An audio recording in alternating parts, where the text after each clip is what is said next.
मेरे प्यारे देशवासियों, नमस्कार। स्वतंत्रता दिवस की पूर्व संध्या पर आप सभी को मैं हार्दिक बधाई देती हूँ। हम सभी के लिए एक गर्व की बात है कि स्वाधीनता दिवस और गणतंत्र दिवस सभी भारतीय उत्साह और उमंग के साथ मनाते हैं। ये दिवस हमें भारतीय होने के गौरव का विशेष स्मरण कराते हैं। 15 अगस्त की तारीख हमारी सामूहिक स्मृति में गहराई से अंकित है। औपनिवेशिक शासन की लंबी अवधि के दौरान देशवासियों की अनेक पीढ़ियों ने ये सपना देखा था कि एक दिन देश स्वाधीन होगा। देश के हर हिस्से में रहने वाले पुरुष और महिलाएं, बूढ़े और जवान विदेशी शासन की बेड़ियों को तोड़ फेंकने के लिए व्याकुल थे। उनके संघर्ष में निराशा नहीं, अपितु बलवती आशा का भाव था। आशा का वही भाव स्वतंत्रता के बाद हमारी प्रगति को ऊर्जा देता रहा। कल जब हम अपने त्रिरंगे को सलामी दे रहे होंगे तो हम उन सभी स्वाधीनता सेनानियों को भी श्रद्धांजलि अर्पित करेंगे जिनके बलिदान के बल पर 78 साल पहले 15 अगस्त के दिन भारत ने स्वाधीनता हासिल की थी। अपनी स्वाधीनता का पुनः प्राप्त करने के बाद हम एक ऐसे लोकतंत्र के मार्ग पर आगे बढ़े जिसमें सभी वयस्कों को मतदान का अधिकार था। दूसरे शब्दों में कहे तो हम भारत के लोगों ने अपने नियति को स्वरूप देने का अधिकार स्वयं को अर्पित किया। अनेक लोकतांत्रिक व्यवस्थाओं में जेंडर, रिलीजन तथा अन्य आधारों पर लोगों के मताधिकार पर पाबंदियां होती थी, परंतु हमने ऐसा नहीं किया। चुनौतियों के बावजूद भारत के लोगों ने लोकतंत्र को सफलतापूर्वक अपनाया। लोकतंत्र को अपनाना हमारी प्राचीन लोकतांत्रिक मूल्यों की सहज अभिव्यक्ति थी। भारत भूमि विश्व के प्राचीनतम गणराज्यों की धरती रही है। इसे लोकतंत्र की जननी कहना सर्वथा उचित है। हमारे द्वारा अपनाए गए संविधान की आधारशिला पर हमारी लोकतंत्र का भवन निर्मित हुआ है। हमने लोकतंत्र पर आधारित ऐसी संस्थाओं का निर्माण किया जिनसे लोकतांत्रिक कार्यशैली को मजबूती मिली। हमारे लिए हमारा संविधान और हमारे लोकतंत्र सर्वोपरि है। अतीत पर दृष्टिपात करते हुए हमें देश के विभाजन से हुई पीड़ा को कदापि नहीं भूलना चाहिए। आज हमने विभाजन विभीषिका स्मृति दिवस मनाया। विभाजन के कारण भयावह हिंसा देखी गई और लाखों लोग विस्थापित होने के लिए मजबूर किए गए। आज हम इतिहास की गलतियों के शिकार हुए लोगों को श्रद्धांजलि अर्पित करते हैं। प्यारे देशवासियों, हमारे संविधान में ऐसे 4 मूल्यों का उल्लेख है जो हमारे लोकतंत्र को सुदृढ़ बनाए रखने वाले 4 स्तंभ हैं। ये मूल्य है न्याय, स्वतंत्रता, समता और बंधुता। ये हमारी सभ्यता के ऐसे सिद्धांत हैं जिन्हें हमने स्वाधीनता संग्राम के दौरान पुनः जीवंत बनाया है। मेरा मानना है कि इन सभी मूल्यों के मूल में व्यक्ति की गरिमा की अवधारणा विद्यमान है। प्रत्येक व्यक्ति समान है और सभी को ये अधिकार है कि उनके साथ गरिमापूर्ण व्यवहार हो। स्वास्थ्य सेवाओं और शिक्षा सुविधाओं तक सभी की समान पहुंच होने चाहिए। सभी को समान अवसर मिलने चाहिए। जो लोग पारंपरिक व्यवस्था के कारण वंचित रह गए थे, उन्हें मदद की जरूरत थी। इन सिद्धांतों को सर्वोपरि रखते हुए हमने 1947 में एक नई यात्रा शुरू की। विदेशी हुकूमत की लंबी अवधि के बाद स्वाधीनता के समय भारत घोर गरीबी से जूझ रहा था, लेकिन तब से अब तक के 78 वर्षों में हमने सभी क्षेत्रों में असाधारण प्रगति की है। भारत ने आत्मनिर्भर राष्ट्र बनने के मार्ग पर काफी दूरी तय कर ली है और प्रबल आत्मविश्वास के साथ आगे बढ़ता जा रहा है। आर्थिक क्षेत्र में हमारी उपलब्धियां साफ साफ देखी जा सकती है। पिछले वित्त वर्ष में 6.5% की सकल घरेलू उत्पाद वृद्धि दर के साथ भारत दुनिया की प्रमुख अर्थव्यवस्था में सबसे तेजी से बढ़ने वाले देश है। वैश्विक अर्थव्यवस्था में व्याप्त समस्याओं के बावजूद घरेलू मांग में तेजी से वृद्धि हो रही है। मुद्रास्फीति पर नियंत्रण बना हुआ है, निर्यात बढ़ रहा है। सभी प्रमुख संकेतक अर्थव्यवस्था की मजबूत स्थिति को दर्शा रहे हैं। ये हमारे श्रमिक और किसान भाई बहनों की कड़ी मेहनत और समर्पण के साथ साथ सुविचारित सुधारों और कुशल आर्थिक प्रबंधन का भी परिणाम है। सुशासन के माध्यम से बड़ी संख्या में लोगों को गरीबी से बाहर निकाला गया है। सरकार गरीबों के लिए अनेक कल्याणकारी योजनाएं चला रही है। जो लोग गरीबी रेखा से ऊपर तो आ गए हैं लेकिन मजबूत स्थिति में नहीं है, उनको भी ऐसे योजनाओं की सुरक्षा उपलब्ध है ताकि वे फिर से गरीबी रेखा से नीचे ना चले जाए। ये कल्याणकारी प्रयास सामाजिक सेवाओं पर बढ़ते खर्च में परिलक्षित होते हैं। आय की असमानता कम हो रही है, क्षेत्रीय असमानताएं भी कम हो रही है। जो राज्यों और क्षेत्र पहले कमजोर आर्थिक प्रदर्शन के लिए जाने जाते थे, वे अब अपनी वास्तविक क्षमता प्रदर्शित कर रहे हैं और अग्रणी राज्य के साथ बराबरी करने की दिशा में आगे बढ़ रहे हैं। हमारे अग्रणी व्यवसायियों, लघु एवं मध्यम उद्यमियों और व्यापारियों ने हमेशा कुछ कर गुजरने की भावना का परिचय दिया है। समृद्धि के सृजन के मार्ग में आने वाली रुकावटों को दूर करने की आवश्यकता थी। पिछले एक दशक के दौरान बुनियादी ढांचे में हुए विकास में ये स्पष्ट रूप से दिखाई देता है। हमने भारतमाला परियोजना के तहत राष्ट्रीय राजमार्ग नेटवर्क का विस्तार और सुदृढ़ीकरण किया है। रेलवे ने भी नवाचार को प्रोत्साहन दिया है तथा नवीनतम टेक्नोलॉजी से युक्त नई तरह की रेलगाड़ियों और डिब्बे का उपयोग किया जाने लगा है। कश्मीर घाटी में रेल संपर्क का शुभारंभ करना एक प्रमुख उपलब्धि है। शेष भारत के साथ घाटी का रेल संपर्क उस क्षेत्र में व्यापार और पर्यटन को बढ़ावा देगा और नई आर्थिक संभावनाओं के द्वार खोलेगा। कश्मीर में इंजीनियरिंग के ये असाधारण उपलब्धि हमारे देश के लिए एक ऐतिहासिक माइलस्टोन है। देश में शहरीकरण तेज गति से हो रहा है, इसलिए शहरों की स्थिति सुधारने पर सरकार विशेष ध्यान दे रही है। शहरी परिवहन के प्रमुख क्षेत्रों पर विशेष ध्यान देते हुए सरकार ने मेट्रो रेल सुविधाओं का विस्तार किया है। पिछले एक दशक के दौरान मेट्रो रेल सेवा की सुविधा से युक्त शहरों की संख्या कई गुना बढ़ गई है। शहरों के कायाकल्प और शहरी परिवर्तन के लिए अटल मिशन यानी अमृत ने ये सुनिश्चित किया है कि अधिक से अधिक घरों में नल से पानी की भरोसेमंद आपूर्ति हो और स्टोरेज कनेक्शन सुविधा उपलब्ध हो।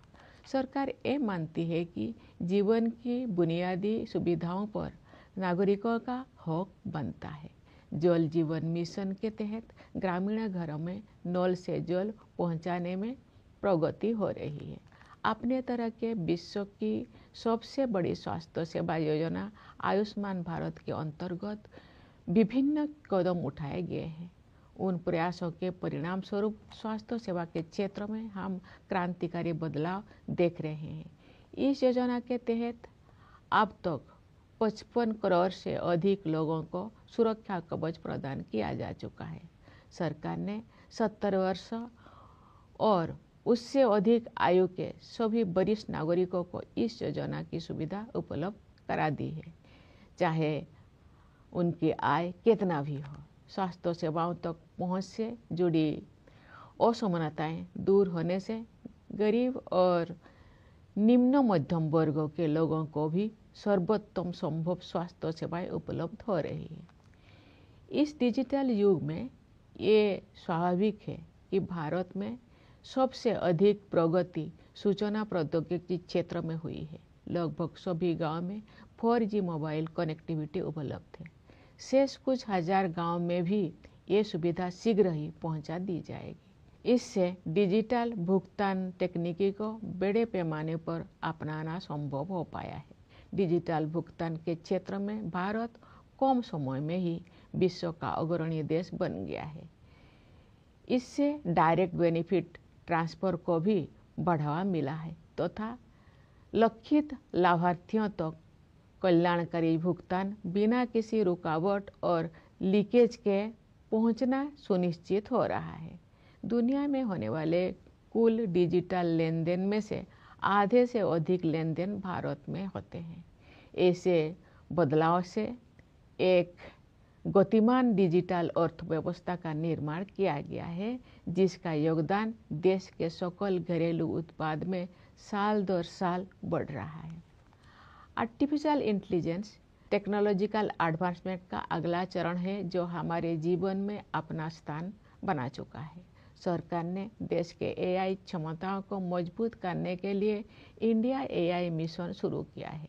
इस मिशन के तहत ऐसे मॉडल विकसित किए जाएंगे जो भारत की विशिष्ट आवश्यकताओं को पूरा करेंगे।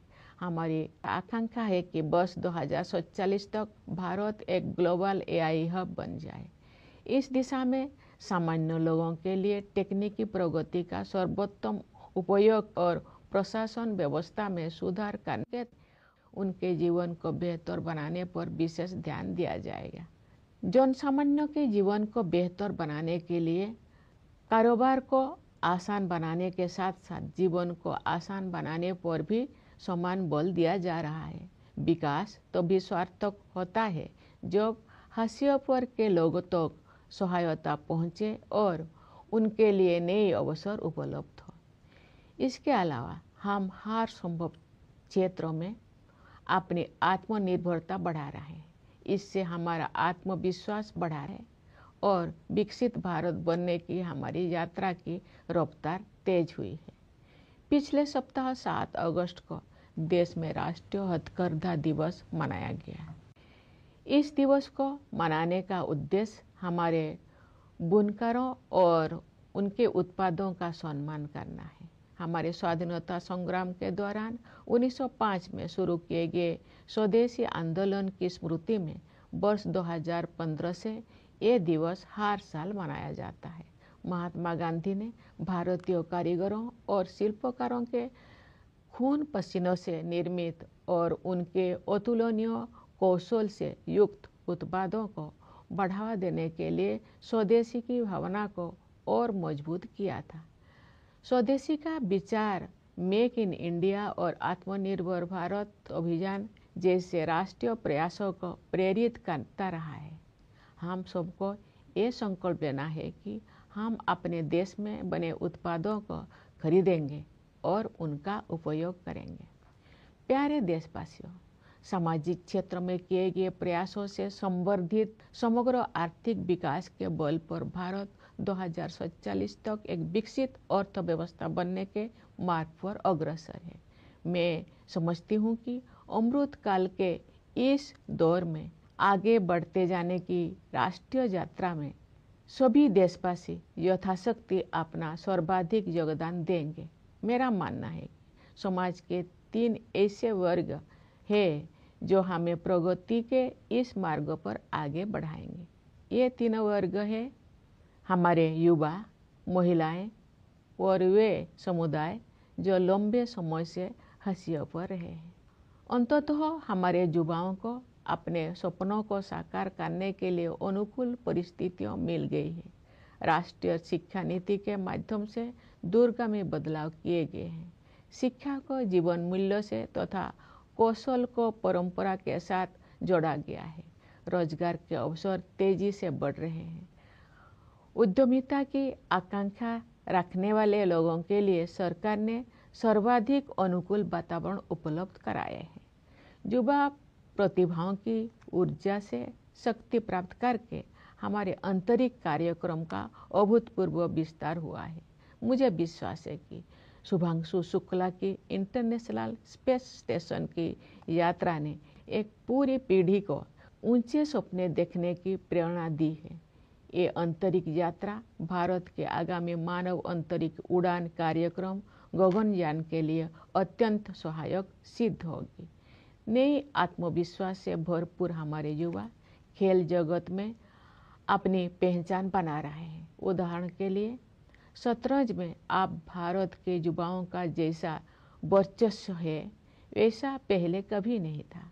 राष्ट्रीय खेल नीति 2025 में निहित विजन के अनुरूप हम ऐसे आमूल बदलाव की परिकल्पना कर रहे हैं जिसके बल पर भारत एक वैश्विक खेल महाशक्ति के रूप में उभरेगा। हमारी बेटियां हमारे गौरव हैं। वे प्रतिरक्षा और सुरक्षा सहित हर क्षेत्र में अवरोधों को पार करके आगे बढ़ रहे हैं। खेलकूद को उत्कृष्टता, सशक्तिकरण और क्षमताओं का महत्वपूर्ण संकेतक माना जाता है। विश्व शतरंज चैंपियनशिप के लिए फीडे महिला विश्व कप का फाइनल मैच 19 वर्षों के भारत की एक बेटी और 38 वर्षों की एक भारतीय महिला के बीच खेला गया। ये उपलब्धि पीढ़ी दर पीढ़ी हमारी महिलाओं में विद्यमान विश्व स्तर की सतत उत्कृष्टता को रेखांकित करती है। रोजगार में भी जेंडर गैप कम हो रहा। नारी शक्ति बंधन अधिनियम से महिला सशक्तिकरण अब केवल एक नारा ना रहकर यथार्थ बन गया है। हमारे समाज का एक बड़ा हिस्सा अनुसूचित जाति, अनुसूचित जनजाति, पिछड़ा वर्ग और अन्य समुदायों के लोगों का है। इन समुदायों के लोग अब हाशिए पर होने का टैग हटा रहे हैं। उनकी सामाजिक और आर्थिक आकांक्षाओं को साकार करने के लिए सक्रिय प्रयासों के माध्यम से सरकार उनकी सहायता करती आ रही है। अपनी वास्तविक क्षमता को हासिल करने की दिशा में भारत अब और अधिक तेज गति से आगे बढ़ रहा है। हमारे सुधारों और नीतियों से विकास का एक प्रभावी मंच तैयार हुआ है। इस तैयारी के बल पर मैं एक ऐसे उज्जवल भविष्य को देख पा रही हूँ जहाँ हम सब अपनी सामूहिक समृद्धि और खुशहाली में उत्साहपूर्वक योगदान दे रहे होंगे। उस भविष्य की ओर हम भ्रष्टाचार के प्रति जीरो टॉलरेंस रखते हुए अनवरत सुशासन के साथ आगे बढ़ रहे हैं। इस संदर्भ में मुझे महात्मा गांधी की एक महत्वपूर्ण बात याद आ रही है। गांधी जी ने बताया था और मैं दोहराती हूँ, भ्रष्टाचार और दंभ लोकतंत्र के अनिवार्य परिणाम नहीं होने चाहिए। हम सब ये संकल्प ले कि गांधी जी के इस आदर्श को कार्य रूप देंगे और भ्रष्टाचार को समूल नष्ट करेंगे। प्यारे देशवासियों, इस वर्ष हमें आतंकवाद का दंश झेलना पड़ा। कश्मीर घूमने गए निर्दोष नागरिकों की हत्या कायरतापूर्ण और नित्यांत अमानवीय थी। इसका जवाब भारत ने फौलादी संकल्प के साथ निर्णायक तरीके से दिया। ऑपरेशन सिंदूर ने ये दिखा दिया कि जब राष्ट्र की सुरक्षा का प्रश्न सामने आता है तो हमारे सशस्त्र बल किसी भी स्थिति का सामना करने के लिए पूरी तरह सक्षम सिद्ध होते हैं। रणनीतिक स्पष्टता और तकनीकी दक्षता के साथ हमारी सेना ने सीमा पार के आतंकवादी ठिकानों को नष्ट कर दिया। मेरा विश्वास है कि ऑपरेशन सिंदूर आतंकवाद के विरुद्ध मानवता की लड़ाई में एक मिसाल के तौर पर इतिहास में दर्ज होगा। हमारी एकता ही हमारी जवाबी कार्रवाई की सबसे बड़ी विशेषता थी। यही एकता उन सभी तत्वों के लिए सबसे करारा जवाब भी है जो हमें विभाजित देखना चाहते हैं। भारत के दृष्टिकोण को स्पष्ट करने के लिए विभिन्न देशों में गए संसद सदस्यों के बहुदलीय प्रतिनिधि मंडलों में भी हमारी यही एकता दिखाई दी। विश्व समुदाय ने भारत की इस नीति का संज्ञान लिया है कि हम आक्रमणकारी तो नहीं बनेंगे, लेकिन अपने नागरिकों की रक्षा के लिए जवाबी कार्रवाई करने में तनिक भी संकोच नहीं करेंगे। ऑपरेशन सिंदूर प्रतिरक्षा के क्षेत्र में आत्मनिर्भर भारत मिशन की परीक्षा का भी अवसर था। अब ये सिद्ध हो गया है कि हम सही रास्ते पर हैं। हमारा स्वदेशी विनिर्माण उस निर्णायक स्तर पर पहुंच गया है जहां हम अपनी बहुत सी सुरक्षा आवश्यकताओं को पूरा करने में भी आत्मनिर्भर बन गए हैं। ये उपलब्धियां स्वाधीन भारत के रक्षा इतिहास में एक नए अध्याय का सूत्रपात है। प्यारे देशवासियों, इस अवसर पर मैं आप सभी से ये आग्रह करना चाहती हूँ कि पर्यावरण की रक्षा के लिए आप सब हर संभव प्रयास करें। जलवायु परिवर्तन की चुनौती का सामना करने के लिए हमें अपने आप में भी कुछ परिवर्तन करने होंगे। हमें अपनी आदतें और अपनी विश्व दृष्टि में बदलाव लाना होगा। हमें अपनी धरती, नदियाँ, पहाड़ों, पेड़ पौधे और जीव जंतुओं के साथ अपने संबंधों में भी परिवर्तन करना होगा। हम सब अपने योगदान से एक ऐसे पृथ्वी छोड़कर जाएं जहां जीवन अपने नैसर्गिक रूप में फलता फूलता रहे। प्यारे देशवासियों, हमारी सीमाओं की रक्षा करने वाले सैनिकों, पुलिस तथा केंद्रीय सशस्त्र पुलिस बलों की ओर मेरा ध्यान विशेष रूप से जाता है। मैं न्यायपालिका और सिविल सर्विसेज के सदस्यों को भी अपनी शुभकामनाएं व्यक्त करती हूँ। विदेशों में स्थित भारतीय दूतावासों में कार्यरत भारतीय अधिकारियों और प्रवासी भारतीयों को भी मेरी ओर से स्वाधीनता दिवस की हार्दिक शुभकामनाएं। मैं एक बार फिर आप सभी को स्वाधीनता दिवस की बधाई देती हूँ। धन्यवाद। जय हिंद, जय भारत।